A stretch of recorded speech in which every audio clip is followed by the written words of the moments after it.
ኢትዮጵያና ከኢትዮጵያ ውጭ የምትገኙ ወንድሞችና እህቶች ባላችሁበት ሰላም ይብዛላችሁ።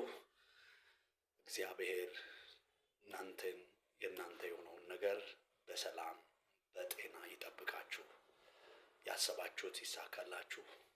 ከዚህ በፊት በሰራሁት ቪዲዮዬ በተለይ ቅንዓት ላይ የሰራሁት ቪዲዮ ብዙዎች አይታችሁ ኮሜንት አድርጋችኋል፣ አመስግናችኋል፣ በርታ ብላችኋልና ስለ ኮሜንታችሁ ሪፖስት ስላደረጋችሁ ፔጁ ላይ ገብታችሁ መልካም ሐሳብም ስለሰጣችሁ አመሰግናለሁ።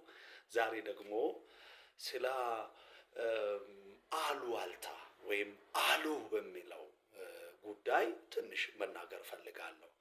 አሉ በሚል ሁኔታ የተመሰረተ ህይወት ነው ያለን አብዛኞቻችን። ስለ አንድ ጉዳይ ምንም ሳናቀው፣ ስለ አንድ ግለሰብ እውቀቱ ሳይኖረን አሉ በሚል ወሬ ያንን ሰው ወይም እንቃወማለን፣ ወይም እንጠላዋለን፣ ወይም እንፈራዋለን፣ ወይም እንፈርጅበታለን። ውስጡ ላይ ያለውን ነገር ይዞ የመጣውን ነገር ድርጅት ሊሆን ይችላል፣ ሃይማኖታዊ ነገር ሊሆን ይችላል፣ ቢዝነስ ሊሆን ይችላል፣ ሊሰራ ያሰበው ነገር ሊኖር ይችላልና ተባለ እኮ እንዲህ ነው እኮ በሚል ወሬ አሉባልታ አሉ በሚለው ቤተሰብ ሲፈርስ፣ ግለሰብ ሲጎዳ፣ ራዕይ ሲቀጭጭ ይታያል። ያ ብቻ አይደለም እና ቤተሰብ ትዳር ሲፈርስ ስለ ሚስት ያለን ስለ ባል ያለን እውቀት የለንም።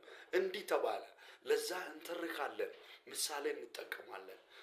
ያንን ጥቅሙን አናውቅም፣ ጉዳቱንም ጥቅሙንም ሳናውቀው እኛው ምርጫ አካሄደን፣ እኛው ሾመን፣ እኛው ደግሞ ከወንበር እናወርዳለን ምንም እውቀቱ ሳይኖረን።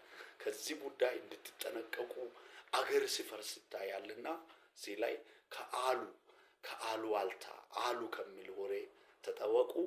በሚቀጥለው ሌላውንም ተከታይ ቪዲዮ መስራት ስለሚፈልግ ፔጁን ቤተሰብ አድርጋችሁ ፎሎ፣ ሼር፣ ሪፖስት እያደረጋችሁ ተቀበሉ። ተባረኩልን።